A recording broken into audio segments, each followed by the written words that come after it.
to the Dream Journal. From the studios of KSQD in Santa Cruz, the Dream Journal is a weekly show where we explore the power of nighttime dreams through conversations with dream experts and with listeners like you. In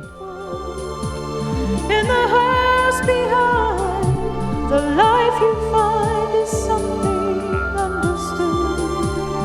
So there's no those Words of Carl Jung, who looks outside dreams, who looks inside awakens.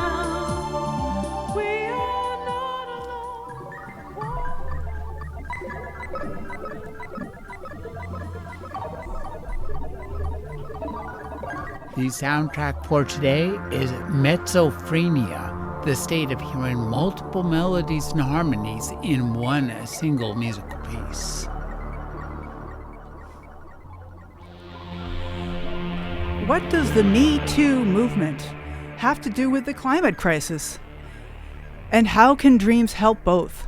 Today, meet Marsha Hudson and Norman Brown. We'll talk about love and power and how better emotional literacy can improve relationships and reduce our impact on the planet and on each other. I am your host, Catherine Bell of Experiential Dreamwork, and welcome to the Dream Journal. The Dream Journal is also a weekly podcast. Please subscribe, rate, and review, but most importantly, tell your friends. The mission of the podcast is to get people talking about dreams, and that's one way that you can talk about dreams is sharing the idea you're listening to this podcast. Archives are available on Apple Podcasts and Spotify, also at ksqd.org/the-dream-journal. Also, we are on PRX. I'm excited to have two guests in the studio today. It's been a while, but we have Santa Cruz locals, Norman Brown and Marsha Hudson. Marsha, why don't you say hello? Hi there. And then Norman Brown, hi. Hello. All right. Good to have you on the show. So let me introduce our guests. Norman M. Brown, PhD, is a retired professor of humanities and psychology, co-author of Love and Intimate Relationships. Marsha Hudson, Ph.D., is a retired professor at comparative literature, co-editor of the Berkeley Literary Women's Revolution, and they are co-founders of the Love and Power Institute for Planetary Sustainability in Santa Cruz, and their webpage is loveandpowerinstitute.org. So, let's start and talk about what does that mean, love and power, right? What do those things have in common? You might, I could see why don't you say a little bit about what that name is? Well, the definition of love and power, from my point of view, is that women are socialized to seek love and men are socialized to seek power, and you get a little bit or a lot of what you seek. Unfortunately, power is much more dangerous than love. And so we need women to have more power and men to have more love. Okay. Wow. And how about you, Marsha? How do you see this interplay between love and power? Well, it's something that all humans have. We all have the capability for being loving, and we have the capability for being powerful. The word power has a little bit of a punch for a lot of people, and I have always viewed it as the ability for each human being, especially a woman human being, to be able to express all of her talents and skills rather than dominion over others, which tends to be the direction that a lot of men view power to be in. Well, it sounds like there could be a lot of, there's a lot of conflict because men and women also are drawn to each other to get together. And, of course, there's also gender spectrum. There's all sorts of other things. But let's view this as the extremes of masculinity and femininity. And it seems like how can these two people come together? And what is the idea of intimate discord? Well, that's about getting aware of each one of your emotions. And men have actually been socialized to pretty much squelch and suppress shame, fear, sadness, and even surprise. So they are more outfitted for combat and for the struggle for success. but not well outfitted for intimacy, because to make intimate relationships work well, you need to be vulnerable. Mm-hmm. So I'm going to make a little joke here. It's like, we just need to work on the men, and then it'll be all set. But I don't answer that, Norm. I'm actually curious what you would have to add to that, Marsha. Yeah, How would you bring in the feminine aspect? Well, we actually gave a talk last year on this very thing, and I spoke about women's experience. And, of course, women are learned to squelch and repress certain emotions as well.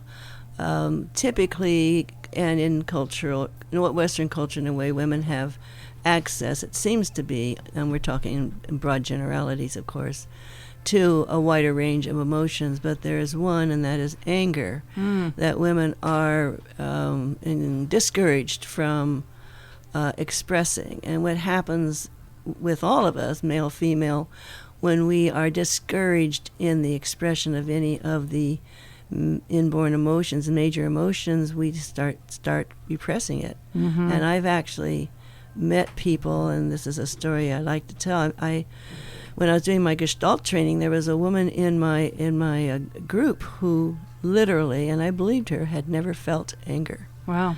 So, and she came from a Lutheran family. I don't know if that was part of it, but a Lutheran minister family. So she had it fully repressed. It was very impressive. Very repressive, in fact. Very repressive, as a matter of fact. And so what is the consequence of that kind of repression? So we have men repressing shame and guilt and even surprise and sadness, I think is what. Yes. And then women are repressing anger. And so what happens when these emotions get repressed? Like, why not just go ahead and repress those? Who wants to feel that anyway? Well, like I say, you can't be vulnerable, and you can't, particularly in the case of shame. If you can't feel shame, you can't develop. Shame is the basis of conscience, and so we need shame to be able to feel bad about the things we do to the environment.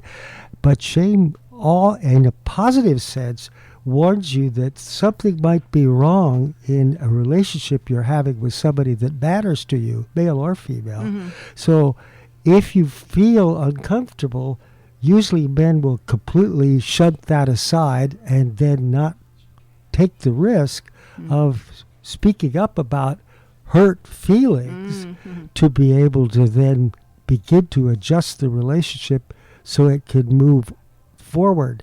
And that happens all the time in pretty much every relationship. You have to be willing to enter what I call the shame circle, to make yourself vulnerable enough to say, wow, I'm not comfortable with something that's going on. Wow, the shame circle, that doesn't sound like fun. But as you said, this is a path to vulnerability, and which then, of course, is a great way to intimacy, I imagine.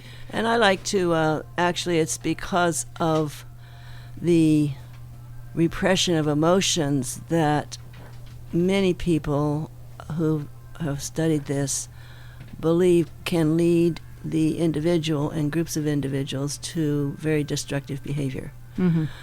And I can name a couple of my favorite destructive behaviors besides downright destruction of the environment, chopping down trees and mining for minerals and destroying mountains. And greed is a big one. That's a very destructive, negative emotion. So the theory is, and it seems to be borne out by studies, that when we have full access to our emotions, which doesn't happen for many of us yet, then we are more loving and less in seeking destructive power dominion. So it's actually a path to planet sustainability, which is the other half of our nonprofit title, Love and Power Institute for Planetary Sustainability. I'm going to switch you over here. Oh, okay. All right. Thank you. So go ahead. Yeah, so it's actually how we get to the planetary sustainability aspect of our work. We believe that by teaching others how to feel all of their emotions, that we are changing the inner person rather than changing the outer environment, which others are working on nobly, and making a major contribution to climate solution. Yeah, we believe that one way of interpreting the crisis that humanity is in is any species needs to evolve if it's no longer capable of filling the evolutionary niche that it occupies. And we've, of course, taken the whole planet as our evolutionary niche, but we're soiling the niche and spoiling the niche really badly. So we have to change if we're going to be able to make that niche sustainable at ourselves. So it's not just a cultural nicety, perhaps, that we be nicer to each other, but that it's a matter of survival based on the planet. And because I can see how this relates to the Me Too movement, of course, but now you guys are tying a little bit more how it has to do with the climate. But we can practice on each other. Because we get more immediate reward from practicing on intimate relationships where they can be very awful or very wonderful, just because we came out with some shame about, I'm uncomfortable. So I'm curious to hear a little bit more what you mean by practicing with each other. Well, many of us are in some kind of relationship with either family, friends, sometimes in marriage, people that are important to us. And when you are in relationship, it can go askew. There's oftentimes tensions. This is natural. There's nothing wrong with it. It's what happens. Misunderstandings and other things that happen that we refer to as a mismatch in the moment of the two or three people. It can also be called discord, as you wish.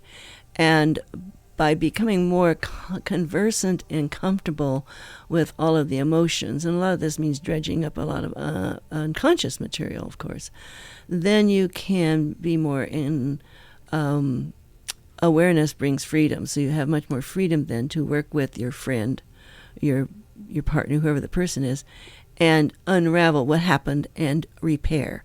So we actually in our workshops and classes teach people also how to repair relationships so that you can get back to square one and start some new discord.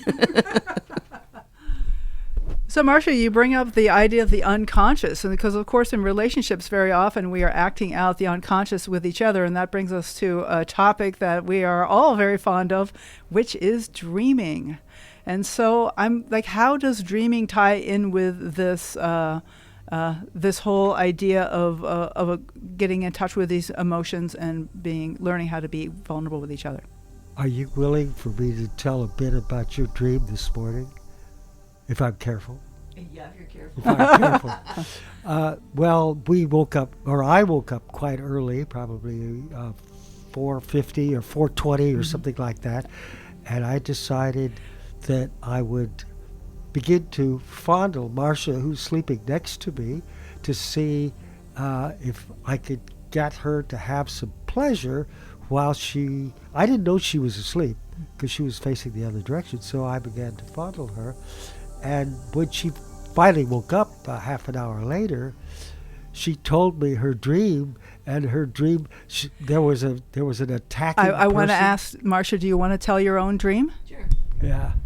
I'll tell the dream, and then, Norman, you can make your commentary on it. The dream was a brief one, but it was took place in my house, which didn't look like my house. Of course, it was the house I was in my dream.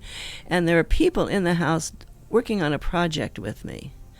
We were in somewhat good relationship, and I was very freely walking around the house without a top on, and someone knocked on the door, and I yelled at my friends, get the door, because I didn't think I should go to the door with my upper body unclothed.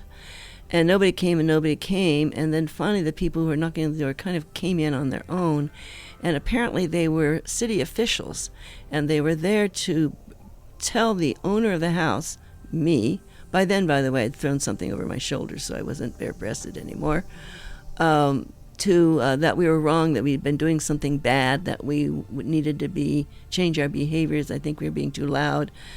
And I was just outraged at the invasion, and how dare they tell me how to run my life. And so it was self-righteous indignation and downright hostility. Okay, so Norman, your observation about that. Well, I was invading her by fondling her when she was asleep. She didn't give me permission to do that because she wasn't able to give me permission. So her response then was defensive. She also has a history of protesting against police and against injustice in the society. So she's very much afraid of and hostile towards policemen. And so I became the representative of an invasive government in her dream. And I thought, wow, this is really exquisite awareness of her own emotional response to my invasive personality, which I also have in general. I thought it was amazing that she got that all in sleep where she wasn't even trying to. There was no willpower involved because, of course, willpower is only in the conscious ego. It's not in the unconscious mind. Right. So this is an example of that subconscious material that we have when we're awake as well, but it's not as highly activated. And so, this is a wonderful example of how this relationship is influenced by this subconscious material and how the dreams then show us what that subconscious material is, because so often we don't even know what it is. And by the way, I was unconscious because I certainly wasn't planning on sharing this on a radio show. Well, thank you for bringing that dream moment. And please. Well, I want to say a little bit more about dreams. Yes, a topic which I expect we keep coming back to. I'm a professional dream worker, and I've been running and facilitating dream groups for about 25 years now. I just kept counting up at the turn of the century. And the reason that I chose that when I knew I was going to be retiring from teaching soon enough is because I have always felt that awareness and self-awareness is one of the most important qualities of being human. And it is the very quality that is the hardest to come by, it appears to me, because the unconscious has such a power over us. And that's why I started doing dream work, and that led me into, of course, an interest in all that we repress, and emotions are the bedrock of our expression. So that's how the two come together. So all the work that I'm doing in my life now and with the Institute is awareness-based. And I want to add to that we always, I usually participate in her dream groups, and I've also been working my own dreams and working with clients' dreams because I'm a therapist for over 50 years. But many fewer men remember their dreams because they're not paying attention to what's inside of them, and particularly not those emotions that I mentioned before. They're not paying attention to them, so they aren't able to be in touch with issues that they may have with their partner. And even I, with being a therapist, I noticed that I fit the standard model where in relationships, Gottman did a lot of this, the wife is the one full of complaints about the relationship, where the husband's saying, oh, everything's cool, I don't mind. Well, I don't mind really means I'm not in my mind. I'm not in that part of my mind that would notice what I might be uncomfortable with. I love the work of John Gottman. I think he's done a lot of research, basically, about relationships and how people relate to each other. And so he actually has data about interactions and how that improves relationships. So what do you guys recommend? Like, as people are, come to you, and if they have difficulties with partners or maybe difficulty finding a partner, I'm a dream person, so I would just go right to the dreams. But you also have, and we'll talk more about this later, that you guys are offering classes about how to get more in touch with the emotions and how to not be so stuck in certain emotions, this kind of idea of emotional versatility. And I wonder, what is your approach? That's, you have the dream approach, and that's perhaps part of this Love and Power Institute. But what other procedures or whatever, Yeah, Marsha. Well, just in terms of how we are living our lives, of course, keeping a dream journal, and you hear enough about that from from Catherine here. I needn't go into that aspect, but the aspect of our emotions, it's always been amazing to me. And by the way, I am a certified Gestalt practitioner, but I'm not a licensed therapist, and my degree is in literature. So, from my point of view, that's a fabulous background for paying attention to dreams, because it's the inner and outer literature of our lives.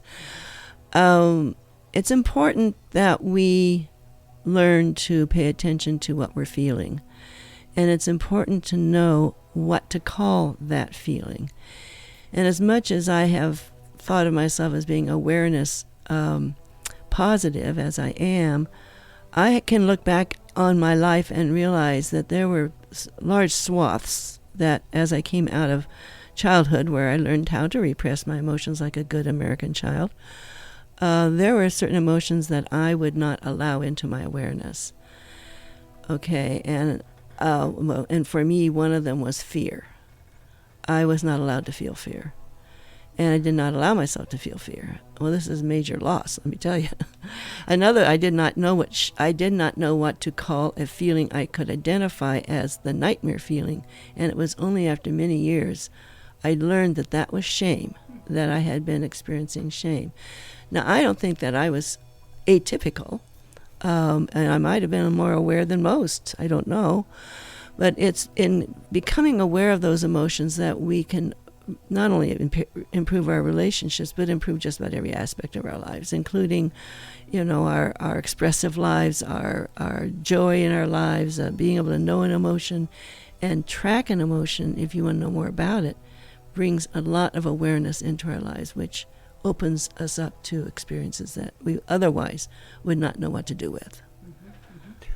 Well, you asked about how we would approach it. Well, how we're approaching it now, and it starts in the first week of March, we're doing a systematic course on the 9 basic emotions, many of which are mostly unconscious, especially more so with men than with women.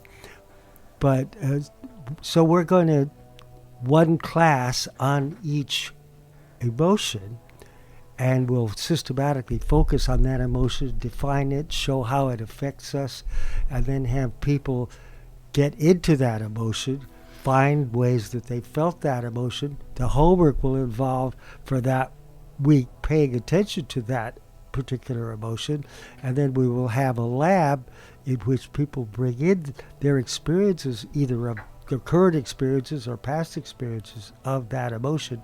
And the rest of us, once the emotion is conscious and presented, the rest of the people in the lab will help with the cognitive part of, well, what do you want to do about this one? What are the various possibilities? Right. So we're combining cognitive therapy with emotional awareness, emotional therapy. Right. So the actual idea of naming an emotion, like Marsha has described as the nightmare emotion. I wonder if you guys are familiar with the work of Lisa Feldman Barrett, which is amazing. I can give you the reference that she's another researcher who researches emotions, and she's come to the conclusion that that the body just does what the body does, and then we label it with various emotions, and a lot of that is cultural. And so there's a way that it's not like you get into a good situation and suddenly the happiness circuit springs in, and it's like I can be happy and yet have a very different bodily state. I can be happy in different ways. Like we can be afraid in very different ways. It can be curled up into a ball. It could be running away. I could be screaming. I could be cowering. So there's all kinds of different ways to that these emotions manifest. And so there is. So that's just very interesting. Since you guys are so into emotions, I want to get you guys to take a look at this book. I'm drawing a blank on the name. I'll think of it in a minute. But Lisa Feldman Barrett is the name of the author. So that these emotions, so the idea of labeling an emotion is incredibly powerful because, as you say, Norman, it brings in the cognitive aspect, which is, I think it's, I can't remember who says it, name it to tame it. That is a way that, so put it this way, I, as a young mother. That's worthwhile. It's worthwhile. I learned that if I could name my emotion, then I wasn't so controlled by it. Like I could be totally frazzled and just ready to explode, but if I could stay oh, I'm so angry right now, then it helped me like recognize the state of my body, recognize the danger, really, because anger is a very dangerous emotion because there's the potential for violence. Well, it's the willingness to destroy the situation in order to go after something better. But the idea is that I can name it and that change my relationship to it. Marsha, here. Yeah, I'm really glad that you brought it up in that context because our bodies are a large part of this whole equation. And we are also taught in our culture to ignore our bodies. Mm-hmm. And I'm a dancer, so I was trained to pay attention to my body, and I'm so grateful to myself for getting myself into dance when I was in my youth, because it has helped me all the way through my life in these ways. So more about the body later, but it's really core to us understanding our emotions, and the more that we are in touch with our bodies, the more we can access our emotions. It all goes together. It's all part, mind, body, and heart. Mm-hmm. So it's all together.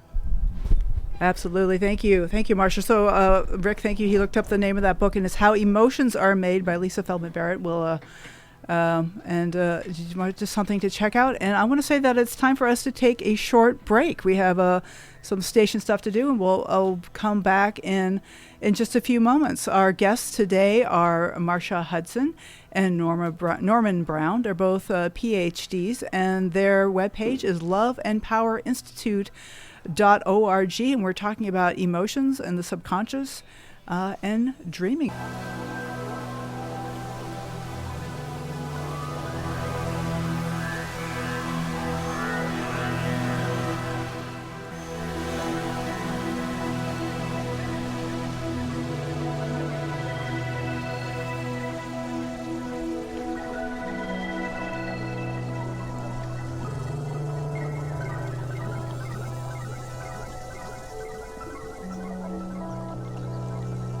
Welcome back to the Dream Journal.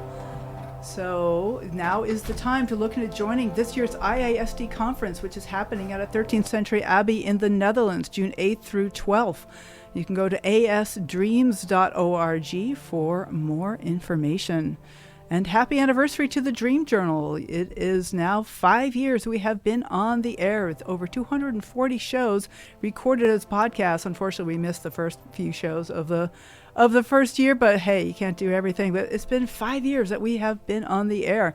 Check us out on Instagram and Facebook and follow hashtag The Dream Journal or go to @Experiential Dreamwork.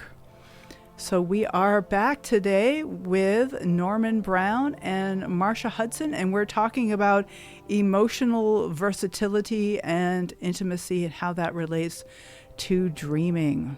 Let's go with the question that I got from Max, who's here. Is like, what are the 9 basic emotions? Do you want to just, I know that you have, do you want to just run through what they are? The first one that we will handle is interest excitement, which is so basic that it's the basis of paying attention to the environment around us and within us. And it's considered a positive emotion, but all emotions, and this was Marsha's contribution, can be both positive and challenging. And interest excitement can produce people in this country particularly that like risk and that like success and will push on the world around them to get that. And that could be a bit obtrusive, like I was when Marsha was asleep. Right. Okay, so one. That's the first one. Yep. Actually, then the second one we're going to handle is shame, because that's the braking system that helps to hold interest excitement back from going too far. Well, so the second thing, you're going to go right into shame. Well, I guess that is the really important one for sure. Because that pair is like a car. A car has a gas system, and that's interest excitement, but it needs brakes or you're going to have a lot of accidents. Okay. And then we do joy, which is the reward for being interested in something, and it's also a big part of love, but joy is a source, comes from all the other emotions, the relief from all the other emotions. And the last one we're going to do in the first half of our class is distress anguish, which is sadness. And then after that, we go into anger and surprise and fear. And then the last two are disgust and contempt. And contempt is probably the most unconscious of all. Yeah, and I'd like to say something about contempt. I've kind of made it my own personal favorite. Contempt is actually the emotion that we feel when we look down our nose. That's the facial expression that goes with contempt. We look down our nose at someone, and it allows humans to put people into a category of lesser than, or the enemy, or the other, and therefore allows humans to abuse. That's where slavery comes from, genocide comes from, all of the the other behaviors. That's on the grand scale, but it's the grand scale that interests me because of the necessity on our planet to stop doing that. So an awareness of how contempt gives us permission to be our worst selves is an important emotion for all of us to start paying attention to, and we are grandly repressed in our awareness of contempt. But we also have, in effect, an unconscious contempt towards plants and animals and rivers and skies. The earth, I So suppose. we could we could make use of everything on the planet as if it all belonged to us, and it sure as heck doesn't. And so we have to become aware of something. That's something even harder to become aware of than enslavement of other human beings. Enslavement of cattle. And it is an awareness of, I think contempt's a good example of how emotional awareness frees us and allows us to develop our better selves.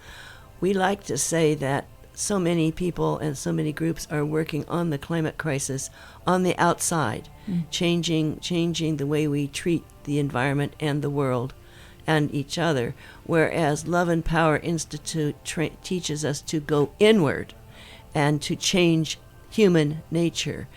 What we are really aiming for is a worldwide movement of agreement to change who we are, and I like to think of it as a consciousness shifting, so that we become not just our better selves, but our better selves become who we are as a species.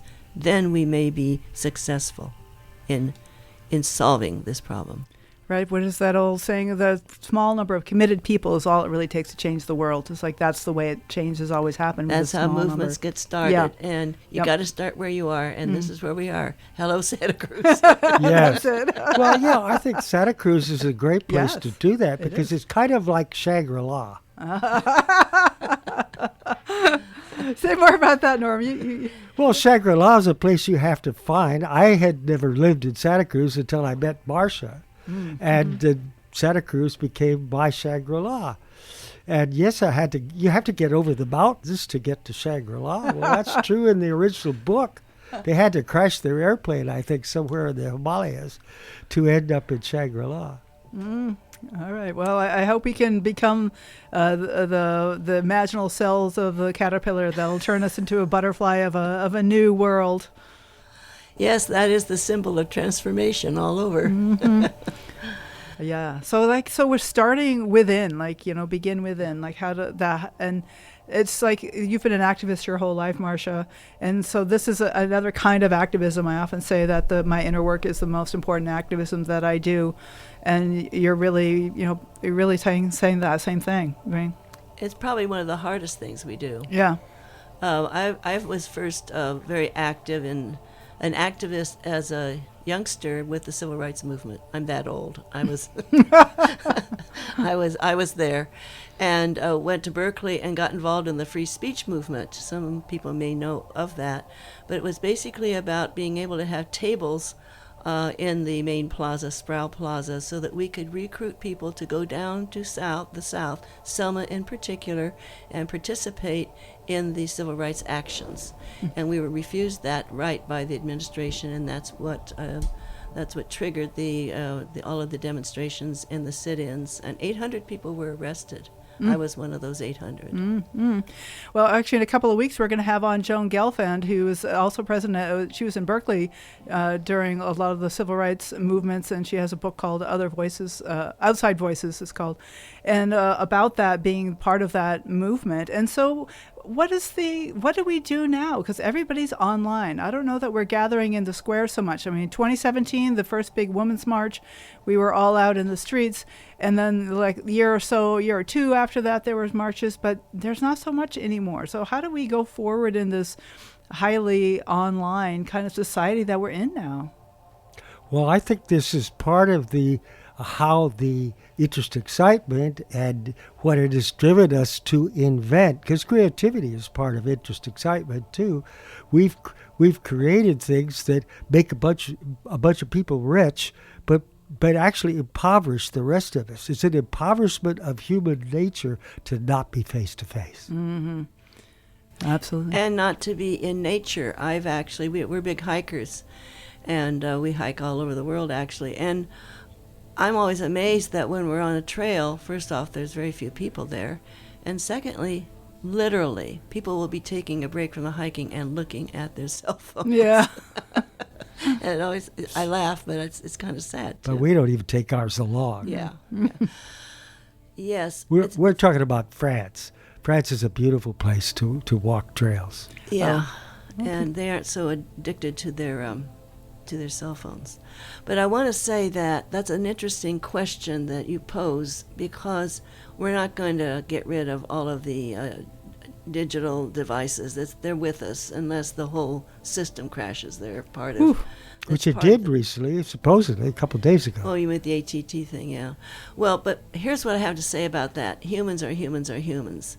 And we might actually be changed in a direction that's towards the AI, which I hope is not the case, because the issue of becoming aware of your emotions is always there as long as you are alive and you are willing to look.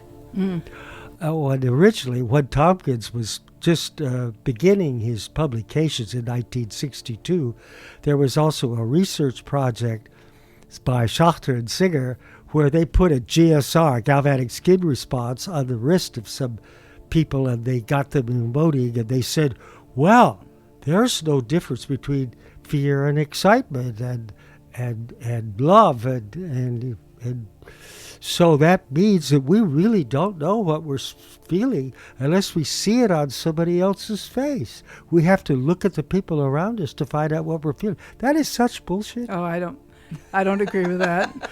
Well, and Tompkins said it's the facial feedback, and now Barrett is saying it's the bodily feedback, where the body's not starting the emotion, but it's reflecting the emotion that has been picked up from the sensory apparatus by the mind and the gut, and then that gets reflected in the body, which then feeds back.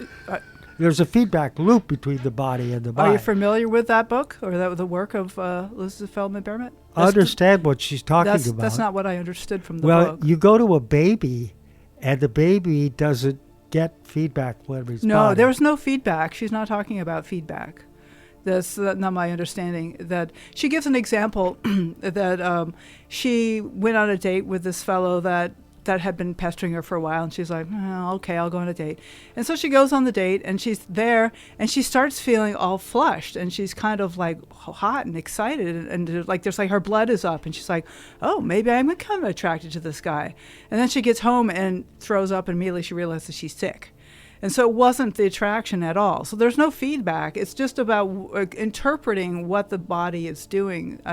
So I thought that was like an interesting example of something that and I had the experience the other day of feeling a little bit nauseous, and I wasn't sure if it was something I ate or was it some pain that I had that was just coming in a weird back ways. And I realized that I don't really know, and there's really no way to know, and it doesn't it's not even really necessary to know. It can be helpful to put a label on it, but it's not necessary. And I'm just gonna keep the conversation for another minute and bring us back to dreams, because one of the things that dreams I think are so beneficial is they give me an image of a feeling, and often I will get like an image, and that doesn't even have a name. I don't even know if it's fear or anger or excitement, but it can be very precise. The image, and so then by taking that image into my daily life, then I can recognize that this is something I'm feeling now without having to have a name for it, but I have an image for it. Well, in that case, it did come from Marsha's body to her mind, which is manifesting the image. That's true. Image or image as symbol or image and or a word is the same kind of feedback system. It just comes in a different package. You're getting information that helps distinguish that experience from a different experience. Yeah.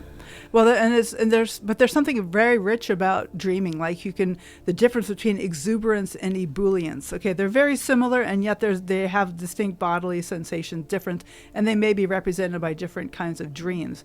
And so I find that the dreams start to describe to me feelings that I'm just learning about.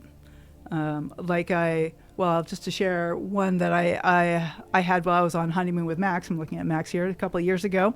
And then I had a dream that this good dear friend of mine, that Jenny, I'll just say her name. You know Jenny. You guys know Jenny. Jenny. She calls in sometimes. She's great. And she was asleep in my car. So I was on this honeymoon with Max. We were driving cross country. And in the dream, Jenny's laying in the passenger seat sleeping, and she's like a goddess. And while she's sleeping, these amazing colors are like just furling out in front of me. So I'm driving to this amazing landscape of teal and magenta and this gorgeous fuchsia, just this very surreal landscape. But there's something about the connection, and it just brought to me this feeling of being on an adventure, the sense of love, the sense of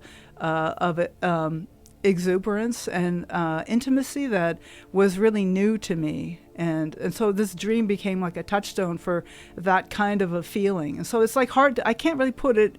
I'm sure I could put it in one of those 9 categories, and that would be fine. But it's a very finely parsed feeling, and I found it really beneficial to think about it that way. That's a wonderful story. Yeah, it really is. Let me just say about the 9 inborn emotions. They're inborn because they are observable on the faces of actually some mammals, primates in particular. So they and babies. And babies, so that we all share these inborn emotions. But each emotion has a spectrum. So joy, let's use joy. Joy, as we think of joy as such and such, but joy will include contentment, just pleasure, happiness, ebullience. I mean, the whole range of anything you can say is joy. So all of our emotions, including love. Why is love not one of the 9? Because it's a combination of the emotions mixed together, and it would be very much in the joy range as well, because that's what love feels like. And what Tompkins has came to say about that the emotions is that affect, which happens in the body, even when a person is a baby, is the basis, but it gets recorded through the nervous system in the brain, and it becomes a script. That is, the mind learns to interpret what's causing the emotion and how to react to the emotion, and he called that biography. And your biography then becomes how you react to emotions, and that's what you usually trust. Although luckily it's not like old tapes that is in the popular mindset. It can be changed when it is confronted, and once again, consciousness can change that. Right. And I think dreams are pecking away at this all the time in the background, but that we can empower the process by bringing these things to consciousness. Because you're right, the conscious mind is very helpful in helping and understanding things. Yeah, Jung says that it's only the conscious mind that has willpower. The unconscious mind just shows what is in the body, mind, but the conscious mind can decide what to do about it. And yet that willpower can go down below the level of consciousness. As Marsha was talking about, she didn't know the experience of fear. And this other woman she talked about didn't know anger. And yet they would have said, oh, I'm not repressing myself. It's just that's how I am. Yeah. So that willpower must have gone down into the unconscious or subconscious. No, it was lack of willpower. In that case, there was a lack of willpower. Well, the willpower to suppress the fear or the anger. Yeah. Mm-hmm. The suppression of the emotion. Once you're taught something like No, that, that's a script that her parents taught her. Yep. You continue with the script until you become aware, and then you change your script. Right. Yeah. I want to get back to the planetary sustainability because that's really what nurtures me in a lot of this work. It seems like an abstraction, and I think because if we're not out in the world looking at a tree, it is very abstract. It's so important that we change ourselves so that we can change how we are in the environment. And so I'm so grateful for us to have this opportunity. And that's why we look forward to it being a movement and hope that it becomes a movement. Because it's only when a whole bunch of us, of course, are willing to. It does involve doing some work. You have to pay attention, which takes you away from something else you want to do, like play ball or whatever. Mm-hmm. Mm-hmm. So it's like anything that is a new learning. Mm-hmm. But I think the benefits are so powerful, have the potential for that. Well, it's really survival. It's survival of the species. Mm-hmm. Ultimately, yeah. And it's hard to talk about that without sounding like some kind of nut, which I am. That's all right. We got a lot of nuts here. These are big issues, and they're Big important. issues, Yeah, big issues, yeah, yes. absolutely. Yeah. So, what else do we have that we want to get to? Thank you for adding in that about planetary sustainability. That's super important. And Norman, do you have anything you want to bring up in the last few minutes of the show? We'll get to some of your contact information. My opinion is about this has always been it's going to be a lot easier to train human beings to get more love with each other because the rewards are so immediate. But one thing I did want to add is that the guy who originally did research on what's called the still face experiment, which is what happens when a mother is making contact at the 14-inch distance with the baby. Then she turns her head away, and when she turns it back, she's stone-faced. The baby is suddenly not getting this reciprocity, not getting harmony with the person that's teaching him how to become a human being. The baby goes into shame first. That's the first signal that an intimate connection has been broken. Then it becomes distress, and it can escalate from there even to anger. And then going backwards, reverse engineering from that, I get sent people who the standard male always has a problem with anger, and his girlfriend doesn't like it, so he has to come to therapy. And all I have to do is get him to feel shame, which is the basis of distress, which is the basis of anger. And Tompkins, with his studies of his own baby, and then other studies done with babies, have showed that that's how it works. It starts with shame in the breaking of the connection, which we all do all the time. Mm-hmm. The same researcher, what's his name? Don't bother. He's Ed Tronik at UMass, found that we are out of sync with our intimate others 70% of the time, at least. That's a lot. Because we're two different people. We're thinking something else. We're doing something else. We're separating. We're reuniting. And those separating, reuniting moments are among the most dangerous because we have to deal with the stretch that's turning on a little bit of hurt and suffering. So we have to be, if we're going to admit that, we don't just say love ya and pretend like we're happy about it. We have to say I'm going to miss you, or we have to be aware that we're going to miss each other, even if we don't say it. And I would like to add, because I want to emphasize the importance of being willing to repair. And that's kind of a fancy word. It sounds fancy for sitting down and talking to each other. But what you have to do is be willing to be, first off, it takes two. if your partner or your friend or your relative isn't willing to sit down and talk to you about this miscommunication, you can only do inner work on it then. You can't do the work within. But assuming that they'll sit down with you, there are ways, and that's one of the things we do. We practice this in our classes, how to be vulnerable, how to sometimes admit that you're wrong and do apologies. But even throughout that, understanding the other.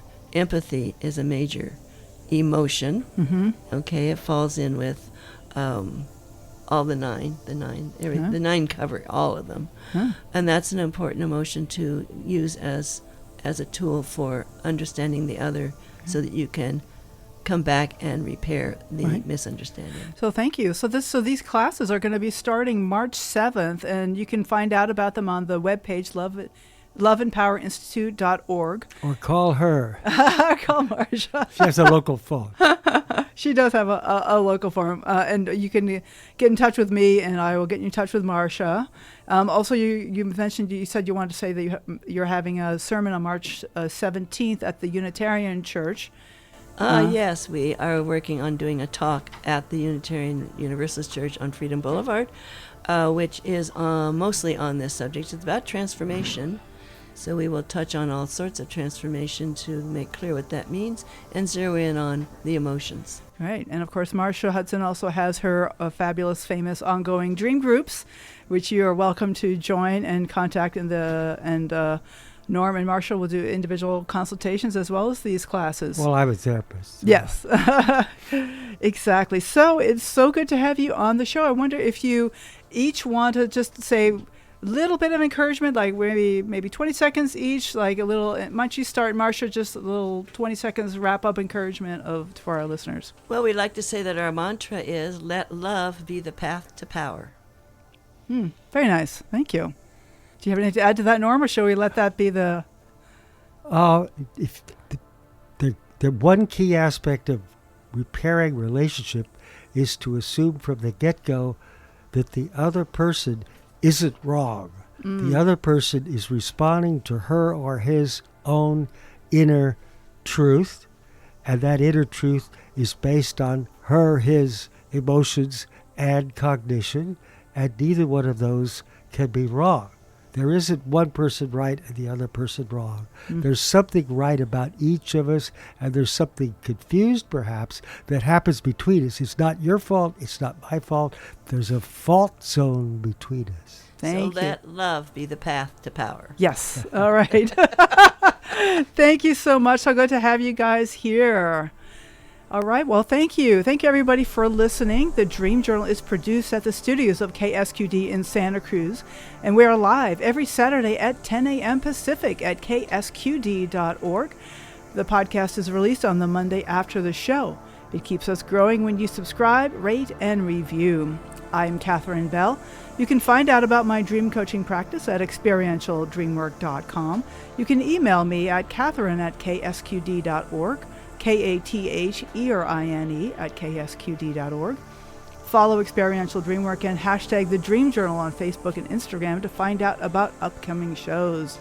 Thanks to Rick Kleffel, Max Deaton, Tony Rosimano. And tomorrow morning, when you wake up, take a minute to write down your dream and bring it to the next Dream Journal.